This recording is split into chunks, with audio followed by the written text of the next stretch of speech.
Hi everyone, Paul Morbid here, Morbid Team Entertainment and Bolex Repair Philippines. Welcome to installment number 6 of an overhaul on a Bolex H-16 Reflex film camera.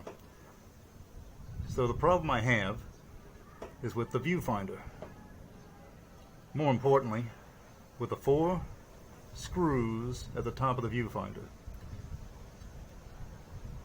These screws are rusted so badly that it's almost impossible to remove them. The choice that I have currently is to carefully use WD-40 and apply that with a Q-tip to each of the screws, let them soak, continue attempting to remove them with a screwdriver until they give way. You may be thinking, well, why not use a screw extractor for these 4 screws?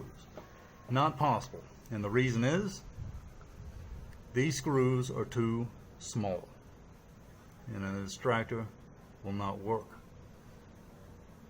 If the WD-40 doesn't work, the only other option I have, and you probably guessed it, I have to carefully drill these out. That has to be done extremely carefully. Reason why is the glass here in the viewfinder, there, the prism system here. This entire situation is delicate. Just because someone treated it so badly and put it in a humid and hot place for generations. So, until I can remove this viewfinder, I cannot open the remainder of the Bolex. The front of the camera here, the turret area,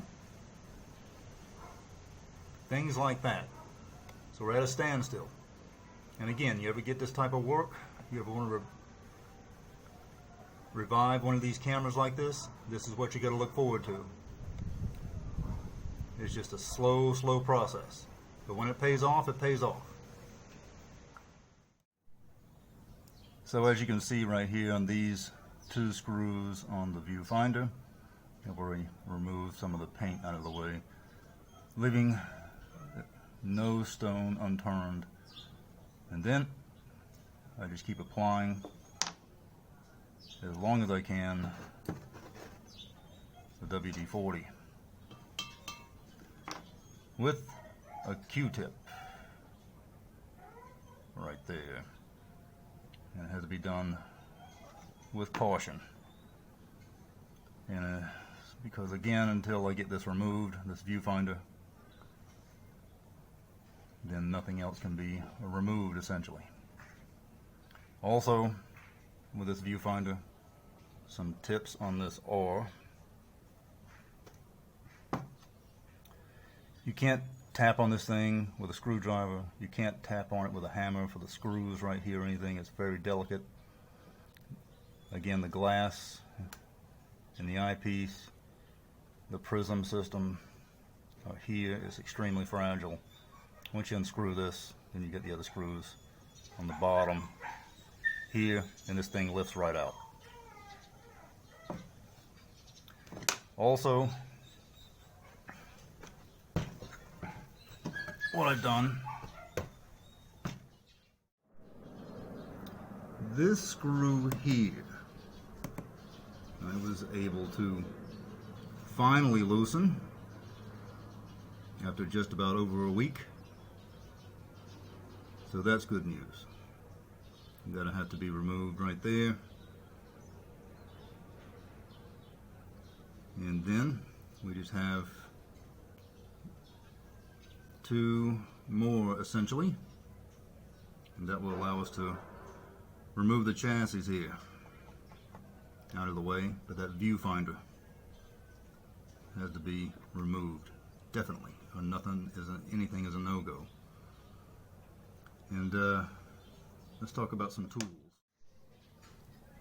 In these Bolex cameras, what you will find when you start to work on them and remove the screws is that the screws are very narrow.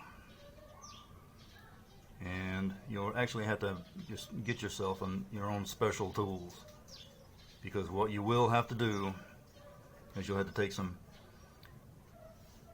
sandpaper, a file, and file down sometimes some of the sides on certain screwdrivers, and definitely the end of the head to get it to fit in there of different screwdrivers is what you'll have to do. You need tiny ones like this, and this is why, as I said before, I just buy cheap screwdrivers. You're going to bang them up on certain things, and you ever run into that problem with the Viewfinder, take one of your micro screwdrivers and off the top here, etch off the paint around there.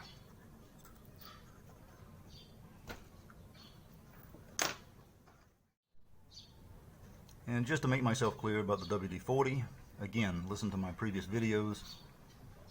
You do not want to spray the WD-40 randomly around inside a Bolex, because you will damage and can damage some of the parts and workings inside. Alright? So you have to be precision with it when using it, such as myself with the Viewfinder issue. Do it with a Q-tip.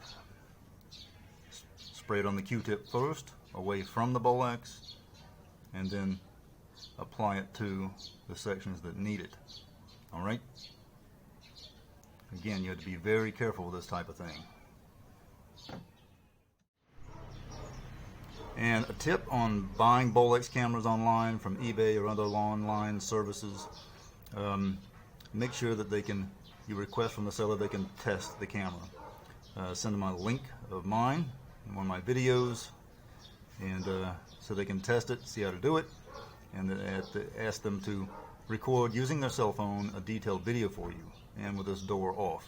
You want to listen to the sound of the motor, and caution, even though the seller winds it up and the motor does spin, okay, the motor can still be damaged, meaning some of the teeth can be chipped off. It's not meeting the other gears, and therefore your film will not move through the camera properly. Alright? These are some things to keep in mind. Got a lot of issues with this one. I'm going to take as long as I can with it. I don't want to drill into those Viewfinder screws or anything else, so I'm going to take as long as I can and hope everything works out for the best.